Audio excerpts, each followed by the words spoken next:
अमृतानुभव हा जो ग्रंथ आहे त्याची रचनेची पद्धत ही ज्ञानेश्वरीच्या स्टाईलनं नाही आहे. मी पहिल्या दिवशी पण ते सांगितलं होतं. अजातवाद जो आहे वेदांतामध्ये प्रसिद्ध असलेला, त्या वादाचा आश्रय घेऊन उच्च अधिकारी जे आहेत त्यांना जो काही अनुभव आलेला आहे त्या अनुभवाचं विवरण या ग्रंथात आहे. म्हणजे ज्ञानेश्वर महाराजांसारखे जे वरच्या दर्जाचे अधिकारी आहेत त्या अधिकारानुसार हे जगत झालेलंच नाही आहे. मिथ्या वगैरे हा विषयच नाही, हा जगतच नाही आहे. त्यामुळे हे जगत झालेलं नसल्यामुळं अविद्या अज्ञान हे कुठलेच पदार्थ नाही आहेत. म्हणून ब्रह्माच्या ठिकाणी अविद्या नाही, अज्ञान नाही, आवरण नाही, विक्षेप नाही. हे जे वेदांताचे नेहमीचे शब्द आहेत किंवा वेदांताच्या ह्याच्या सगळ्या एरवीच्या प्रक्रिया आहेत, या सगळ्या प्रक्रिया अजातवादामध्ये स्वीकारल्या जात नाही. त्यामुळे तीन सत्ता ज्या एरवी आपण म्हणतो, पारमार्थिक, व्यावहारिक आणि प्रातिभासिक, अजातवादामध्ये व्यावहारिक सत्ताच नाही, दोनच सत्ता, पारमार्थिक सत्ता आणि प्रातिभासिक सत्ता. तिसरी सत्ता पण नसते. मुख्य वेदांतामध्ये अजातवादाचा उपोत्पलक वाद जर म्हणलं तर दृष्टीसृष्टीवाद. दृष्टी म्हणजे दर्शन, सृष्टी म्हणजे ज्या वेळेस त्या विषयाचं ज्ञान झालं त्यावेळेस तो पदार्थ निर्माण झाला, त्याची सत्ता त्याच वेळेस, आधी त्याची सत्ता नाही. म्हणजे काल घट तयार होता, तो आज आपल्याला दिसला, हे आपण व्यवहारात बोलतो. कुंभकाराने काल तयार केला आणि आज जो विकत आणला, हे असं आपलं व्यवहारातलं बोलणं झालं. पण वेदांतानुसार ज्या वेळेस त्या घटाचा आणि माझा दर्शनाचा विषय झाला त्याच वेळेस तो घट उत्पन्न झाला, त्याच्या आधी तो घटाला सत्ताच नव्हती. अशी प्रक्रिया जी आहे याला दृष्टीसृष्टीवाद म्हणतात. हा वेदांताचा मुख्य सिद्धांत आहे. सिद्धांत बिंदुकारांनी, अद्वैत सिद्धी सरस्वतींनी हाच मुख्य वेदांताचा पक्ष म्हणून सांगितलं. पण अधिकारानुरूप हे आज कोणाला जर सांगितलं तर तुम्हाला आम्हाला अजिबात पटणार नाही. कारण त्याचं कारण आपला अधिकार नाही वाढलेला तेवढा, तेवढी आपली अधिकाराची झेप नाहीये की एवढं पटकन सगळंच नाहीये, जन्म जगच नाही असं म्हणण्याची आपली छाती होत नाही. मिथ्या म्हणायला तर आपण कातकूत करतो, बाकीचं सोडून द्या. मिथ्या म्हणायला सुद्धा आपल्याला नको वाटतं. म्हणजे एकदा माझा आणि किशोरजींचा असाच विषय झाला. ते म्हणले तुमच्या दृष्टीने कृष्ण काय? म्हणलं मिथ्या आहे. म्हणले कृष्ण आमच्या दृष्टीनं. तर ते एकदम मला भडकले. म्हणले तुम्ही वेदांती सगळे शुष्क असता, म्हणले तुम्हाला भक्तीचं काही घेणे देणे नाही, असं नाही तसं नाही. मी म्हणलं त्याचा मुद्दा नाही, सिद्धांतानुसार सगुण ब्रह्म हे मिथ्याच ठरतं, हे लक्षात घ्या. तुम्ही नाही म्हणल्यानं मी नाही म्हणल्यानं ते नाही असं थोडीच होतं, किंवा तुम्ही आहे मी आहे म्हणल्यानं आहे असं थोडीच होतं. ते जर असेल तर असेलच, ते नसेल तर नसेलच. तुमच्या माझ्या मान्यानं थोडीच त्याच्यात बदल होणार आहे. तशी स्थिती. म्हणजे आपल्याला हे सहन होत नाही. एखादी वस्तू मिथ्या आहे म्हणायला आपली, म्हणजे याचा अर्थ आपण अजून त्या अधिकाराला पोहोचलेलो नाहीये, हे लक्षात घ्या. हे पोहोचण्यासाठी आपल्या मनाची, आपल्या बुद्धीची, आपल्या अंतःकरणाची विशालता वाढली पाहिजे, शुद्धता आली पाहिजे, तर ते आपल्याला पटेल. सगळंच पहिल्या दिवशी पटेल असं नाही. आणि म्हणून अमृतानुभव जो आहे हा वस्तुतः याचा अधिकारी खरा कोण जर म्हणलं तर एखादा विरळा, जो खरा जीवनमुक्त आहे, ज्यानं या अमृताचा अनुभव घेतलेला आहे. अमृताचं जे ब्रह्म त्याचा ज्यानं अनुभव घेतला, किंवा ब्रह्मरूपी अनुभव ज्यानं अनुभवला असं म्हणून आपण वाटल्यास. अनुभवणं ब्रह्म वेगळं नाहीये वेदांतामध्ये. त्यामुळं दोन्ही ज्यानं अनुभवला असा एखादा खरा जीवनमुक्त, तो जीवनमुक्त याचा खरा अधिकारी या ग्रंथाचा. आणि यात वर्णन केलेलं जे काही वर्णन आहे ते त्या जीवनमुक्ताच्या दृष्टीनं संपूर्ण जगताकडे पाहण्याची आहे. जसं उंचावर असलेला माणूस खालच्या त्याला लहान, ते माणसं सगळे लहान दिसायला लागतात, मुंगी एवढी दिसायला. तो जर वर्णन करायला लागला की खाली मुंगी एवढी माणसं आहेत, तर त्याच्या दृष्टीने ते वर्णन बरोबर आहे. आपण ज्यावेळेस त्याच्या समकक्षेत असू तेव्हा आपल्या दृष्टीने ते वर्णन चुकीचं ठरेल, आपल्याला ते पटणार नाही. हे काहीतरी बोलतोय असं आपल्याला वाटेल, पण तो वरून बरोबरच बोलतोय. तर तितक्या उंचीवर जाऊन केलेलं वर्णन म्हणजे अमृतानुभव, हे लक्षात घ्या. आणि ज्ञानेश्वरीची प्रकृती काय आहे की ज्ञानेश्वरीची प्रकृती ही अजातवादाला धरून नाहीये. ती मुळात अर्जुन आणि श्रीकृष्णाच्या संवादाला धरून ज्ञानेश्वरी मुळात दुय्यम दर्जाची कृती आहे वस्तुतः. म्हणजे मुख्य ग्रंथ नाही ना ज्ञानेश्वरी. ज्ञानेश्वरी हा ग्रंथ जो आहे तो गीतेचं भाष्य आहे. मग मुख्य ग्रंथ झाला गीता.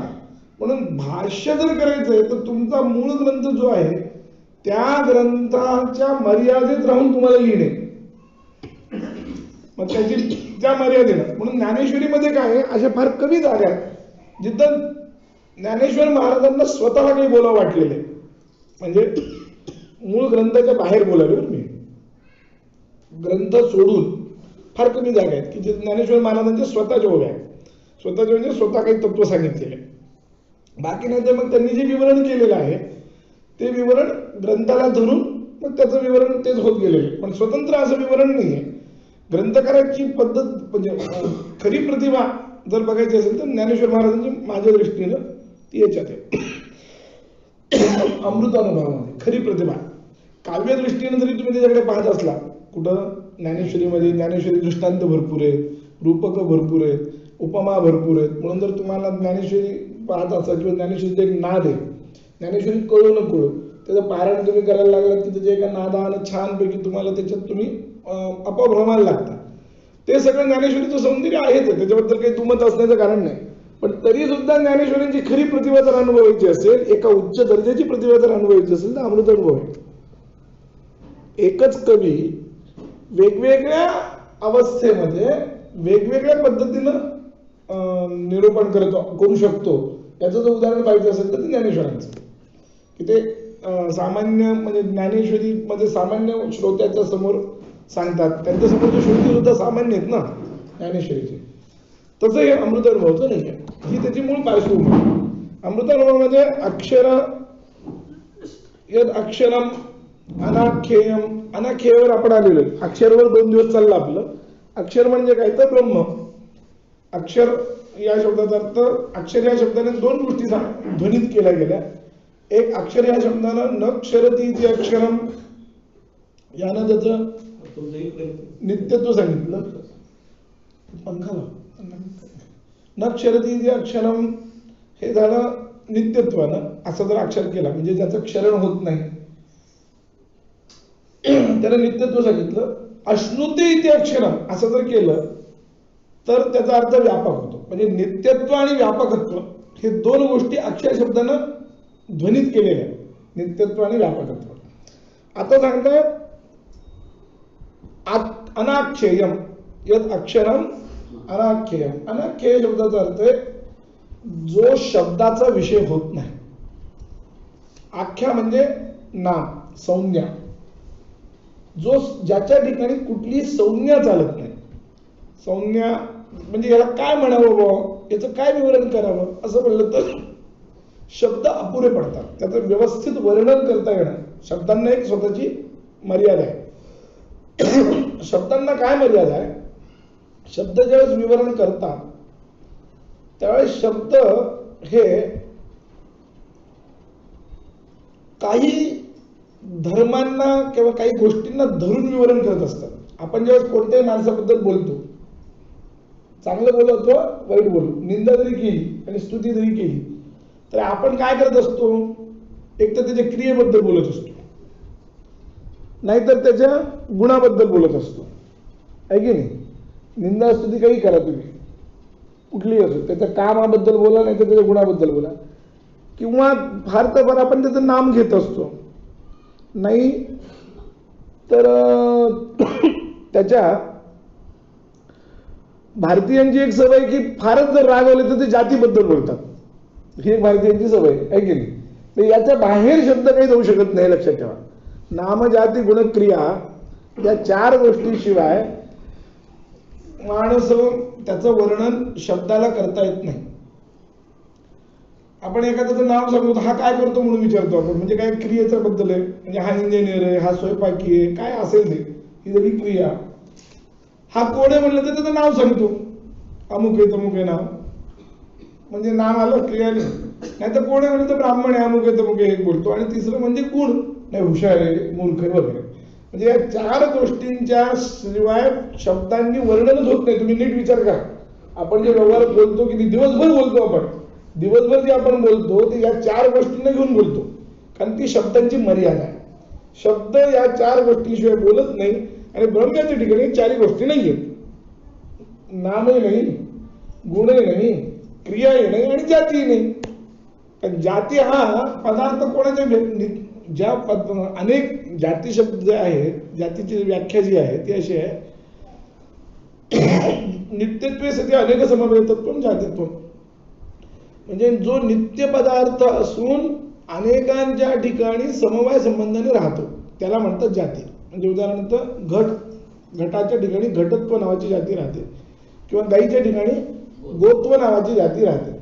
तर गोत्व हे जे आहे त्या सगळ्या गाईंच्या ठिकाणी राहतं, म्हणजे अनेक समवेत, ते समवाय संबंधाने राहतं असं नैयायिकांचं म्हणणं आहे. समवाय संबंध म्हणजे नित्य संबंध, एक त्या संबंधाला त्यांनी नाव दिले की ते त्याला सोडून राहत नाही. तर अनेकांच्या ठिकाणी असं राहायला पाहिजे. ब्रह्म एक आहे, ब्रह्म काही अनेक नाही. म्हणजे एखाद्या ठिकाणी जाती नसते, म्हणून आकाशत्व ही जाती नाही, कारण आकाश एक आहे. म्हणून आकाशात ही जाती नाही. म्हणून जातीसाठी पहिल्यांदा लागतं अनेक पदार्थ असले पाहिजेत. अनेक निरभ्र आकाश, पण ती जाती नाही ना, आकाश एकच आहे ना, आकाशाचं खंडित होत नाही ना. आंब्याची झाडं 100 आपल्याला जसे वेगवेगळे दिसतात, तसं साबरा आकाश, निरभ्र आकाश ही अवस्था आपण वर्णन करतो. 100 आकाश कुठे दिसतात आपल्याला, किंवा साबरा आकाश वेगळे, निरभ्र आकाश 2 तरी कुठे दिसतात, नाही दिसत. जसं सूर्य एक आहे, चंद्र एक आहे, तसं आकाश एक आहे. त्यामुळे एका जो एक पदार्थ असतो त्याच्या ठिकाणी जाती नसते. ब्रह्म एक आहे, ब्रह्म म्हणजे चैतन्य, ते एक आहे. ते सगळीकडे एक असल्यामुळं त्याच्या ठिकाणी जाती नाही. म्हणून ब्रह्माच्या ठिकाणी जाती नसल्यामुळेही अनाख्य येते. म्हणजे त्याला जातीद्वारा त्याचं वर्णन करू शकतो का आपण? नाही करू शकत, कारण त्याच्या ठिकाणी जाती नाही. म्हणून क्रियेद्वारा ब्रह्म निर्गुण आहे, निष्क्रिय आहे, निराकार आहे.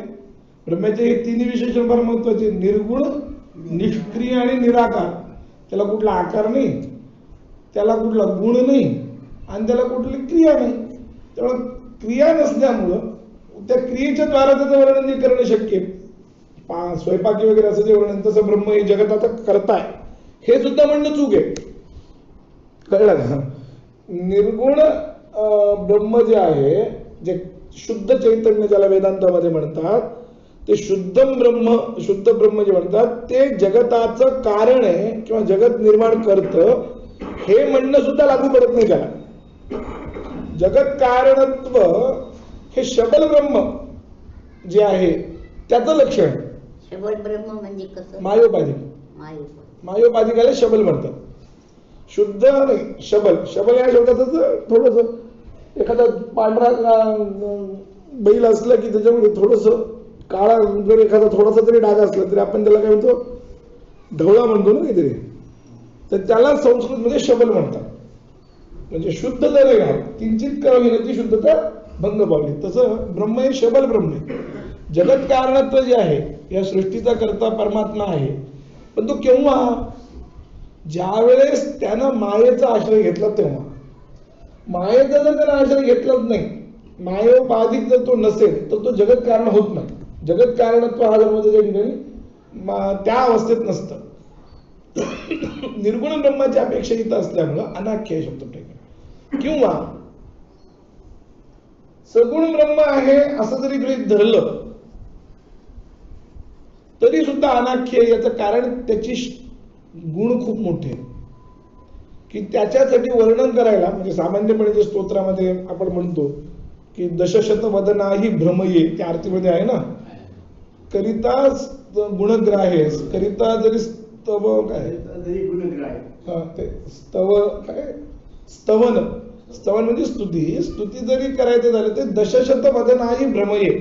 दशशत वदन या शब्दाचा अर्थ शेष आहे. दश म्हणजे 10, शत म्हणजे 100. ते 100 गुणिले 10 म्हणजे 1000 वदन ज्याला आहेत, म्हणजे शेष. 1000 मुख असलेला सहस्त्रफळ्याचा शेष, तो जो शेष आहे त्याला सुद्धा भ्रम येईल. याही अर्थाला अनाख्य. परमात्म्याची शक्ती एवढी अपरिमित आहे, एवढी अपरिमित आहे, लीला एवढी अपरिमित आहे की आपण त्या लीलेचं वर्णन करणं हे आपल्याला शक्य नाही, आपल्या वाणीला शक्य नाही. कारण आपली वाणी फार तोकडी आहे. आपण जे वर्णन करतो, आपण वर्णन करत असताना कोणी असो, तो माणूस तो स्वतःला जेवढे अनुभव आलेले आहेत त्या अनुभवाच्या मर्यादेतच त्याचं वर्णन असतं, हे लक्षात ठेवा. तो जो बोलतो, कितीही मोठा बृहस्पती असू द्या, पण बृहस्पतीचं सुद्धा वर्णन करेल ज्यावेळी बृहस्पती, तो कसं करेल, त्याच्या अनुभवाच्या मर्यादेत करेल.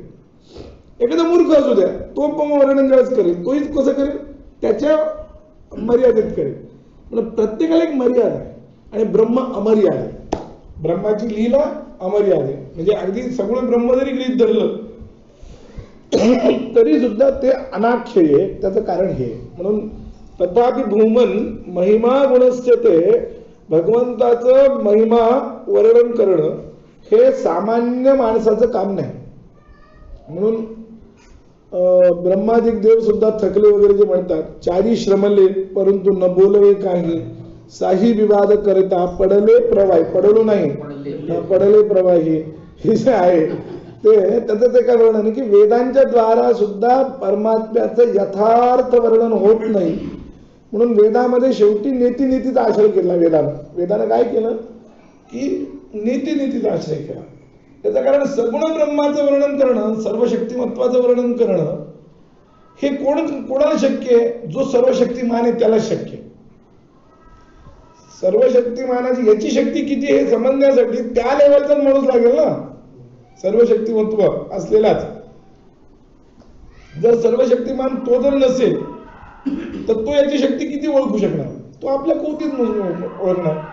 माणसांचा भ्रम काय आहे की आम्हाला सगळं कळतं असं त्याचा भ्रम असतो, पण कळत नाही ना.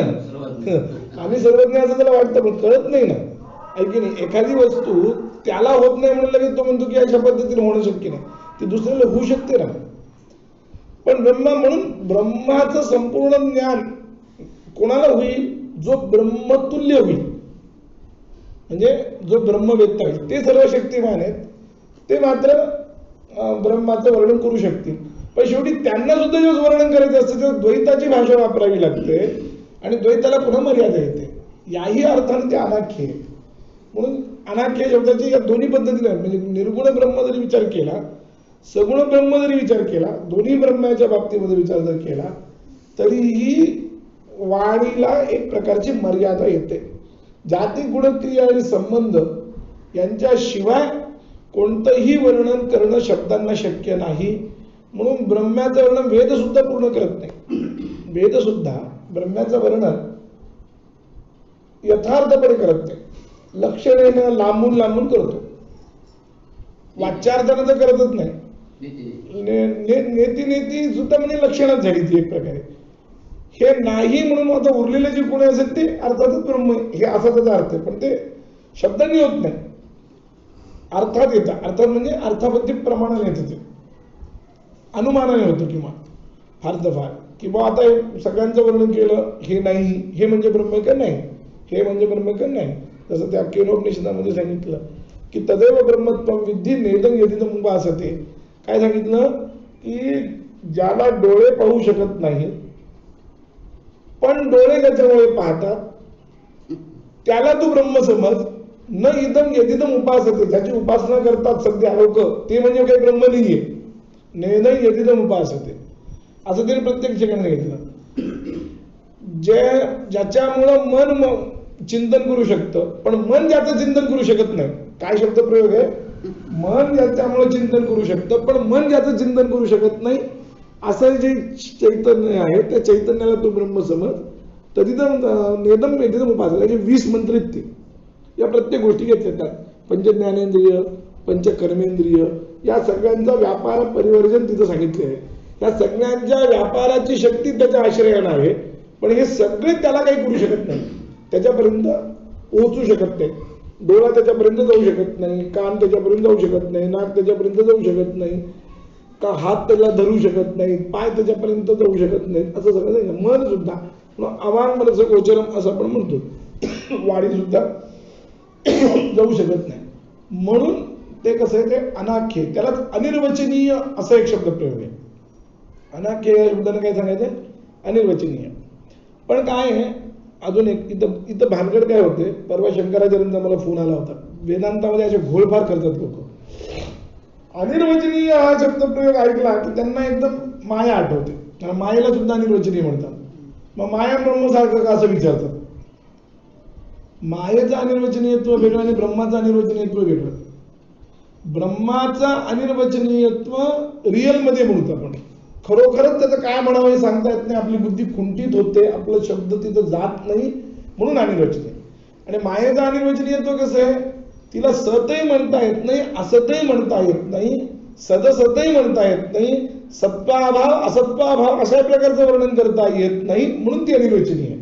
4 प्रकारे वर्णन तिचं करता येत नाही, या अर्थाने ती अनिर्वचनीय आहे. पण ब्रह्म्याचं तसं नाही, ब्रह्म सतच आहे. ब्रह्म्याचं सत या रूपाने वर्णन करता येतं, अनिर्वचनीय काय, पण त्याच्या गुणांचं वर्णन नाही करता येत, त्याच्या कामाचं वर्णन नाही करता येत, तोपर्यंत आपली बुद्धी नाही चालत. या अर्थानं ब्रह्म्याचं अनिर्वचनीयत्व आहे. म्हणून दोघांच्या अनिर्वचनीयत्वामध्ये मायेचं अनिर्वचनीयत्व भिन्न. मायेचं अनिर्वचनीयत्व एक प्रकारे पारिभाषिक आहे, एक कोड लँग्वेज आहे, पारिभाषिक म्हणजे कोड लँग्वेज आहे.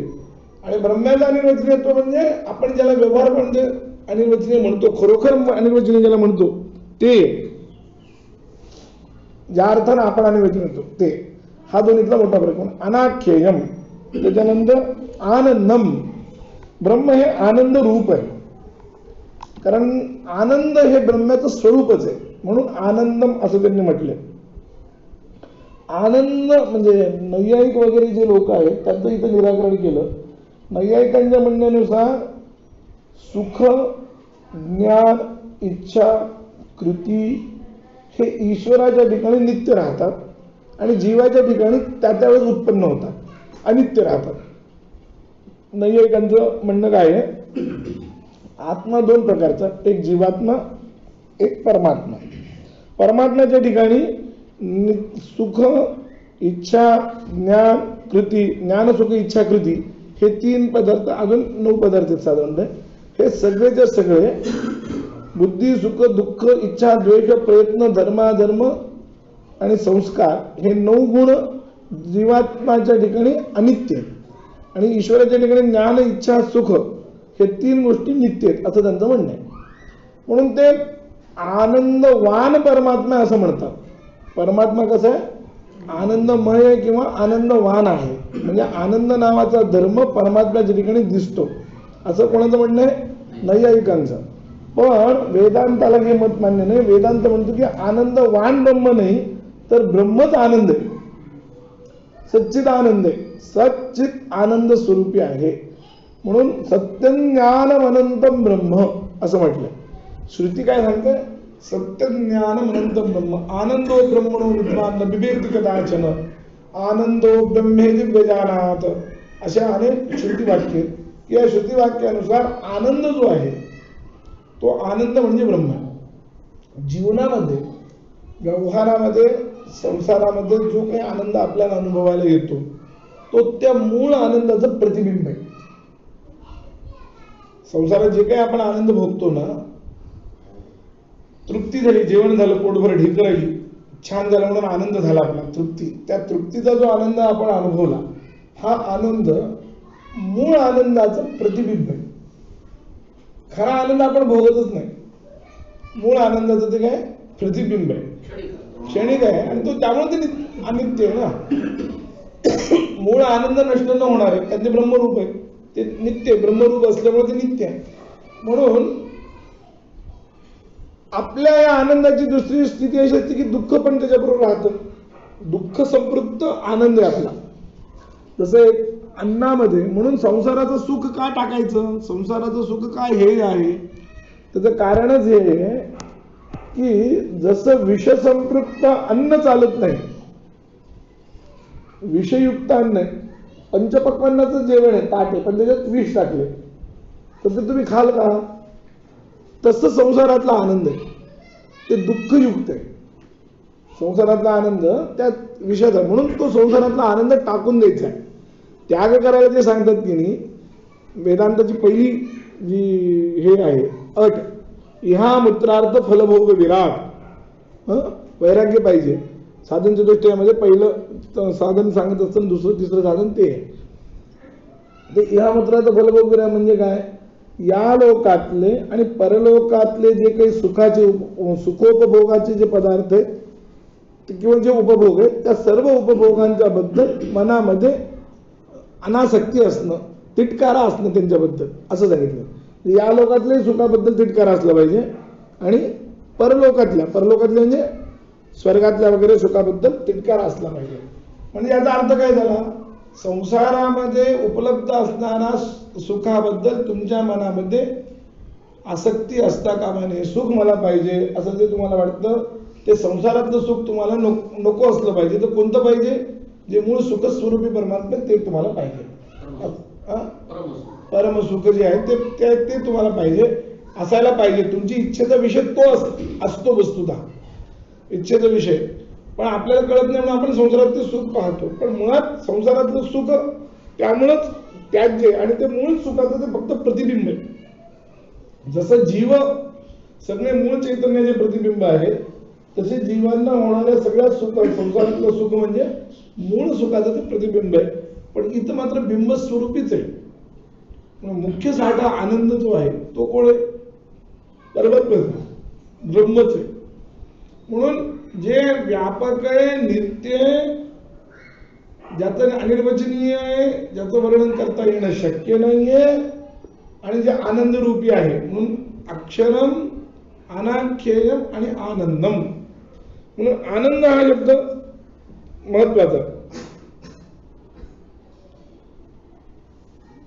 हे ब्रह्माचे हे आहे, म्हणजे काय म्हणतात त्याला, वर्णन आहे.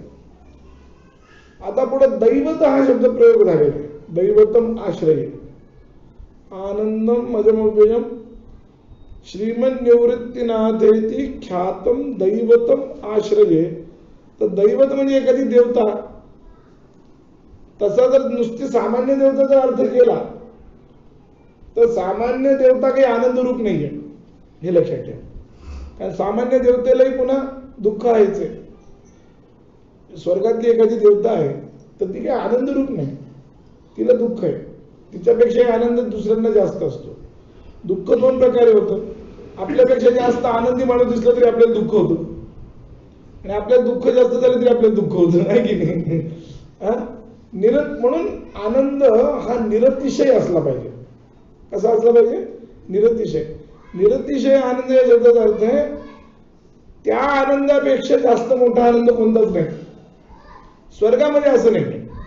स्वर्ग लोकामध्ये आपल्यापेक्षा आपल्या अधिकारापेक्षा दुसऱ्याच अधिकार जास्त असू शकतो, पण त्याला ते पुढं जागा मिळते, आपल्याला मागे जागा मिळू शकते. आपले ज्याचे कर्म असतील त्या कर्मानुसार आपल्याला त्या पंक्तीमध्ये बसवलं लागेल. त्यामुळे काय होईल की आपल्यापेक्षा आनंद त्याचा जास्त असेल. सामान्य देवता सारखे नाही. म्हणून इंद्र राजा आहे ना, इंद्राचा जो अधिकार असेल तो अधिकार अग्नीचा नाही, वायूचा नाही. स्वर्गातल्या ज्या देवता आहेत त्यांच्याबद्दल बोलायला मी, बाकी हे नाही. कोणते आपले जे पंचदेवता उपासक म्हणजे देवी गणपती वगैरे बद्दल बोलत नाहीये, स्वर्गातल्या देवतांबद्दल बोलतोय. सामान्य दैवत शब्दाचा प्रयोग केला तर त्यानुसार बोलतोय. तर ते काय आनंद रूप नाही. म्हणून इथला दैवत शब्दाचा मुख्य अर्थ सोडून द्यायचा आहे आणि लक्षणेनं इथला दैवत शब्दाचा अर्थ ब्रह्म असाच घ्यायचा आहे. कारण मुख्य अर्थ संभवत नाही, हे सगळे विशेषण त्याला लागत नाही. दैवत हे विशेष आहे आणि बाकी ही सगळी विशेषण आहे. तर दैवत शब्दाचा मुख्य अर्थ एखादी देवता असा जर केला सामान्य तर तिला हे सगळे विशेषण लागू पडत नाही. म्हणून लक्षणेने इथं अर्थ करायचा आहे ब्रह्म. हे फार एक महत्वाचं.